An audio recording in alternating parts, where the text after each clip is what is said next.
উহুদের হিন্দা, ইয়ারমুকের প্রেরণা। যে হিন্দা উহুদের ময়দানে শহীদ হামজা রাদিয়াল্লাহু আনহু এর কলিজা চিবিয়েছিলেন, ইসলাম গ্রহণের পর সেই একই হিন্দা যেন এক নতুন মানুষের রূপ নিলেন। উহুদের রক্তাক্ত প্রান্তরের হিন্দা আর ইয়ারমুকের হিন্দা, এ যেন দুই সম্পূর্ণ ভিন্ন চরিত্র। রোমান সম্রাট হেরাক্লিয়াস মুসলমানদের উত্থানকে নিজের সাম্রাজ্যের জন্য হুমকি মনে করলেন। তাই তিনি লক্ষাধিক সৈন্য নিয়ে মুসলমানদের বিরুদ্ধে ইয়ারমুক প্রান্তরে এক বিরাট বাহিনী সাজালেন। মুসলিম বাহিনীও সেখানে অবস্থান নিল।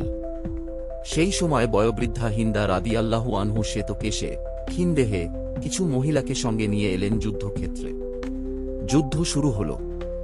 মুসলিম সৈন্যরা শৌর্যবীর্যে লড়লেও রোমান বাহিনীর অগণিত সৈন্যের সামনে তারা পিছিয়ে পড়তে লাগল।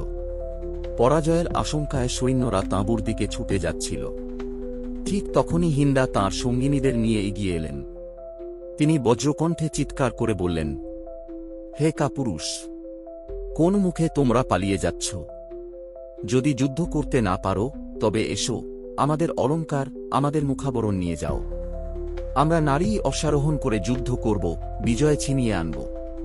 হিন্দার এ তেজদীপ্ত আহ্বান মুহূর্তেই সৈন্যদের প্রাণে নতুন আগুন জ্বালিয়ে দিল। ছত্রভঙ্গ সৈন্যরা ফিরে দাঁড়াল।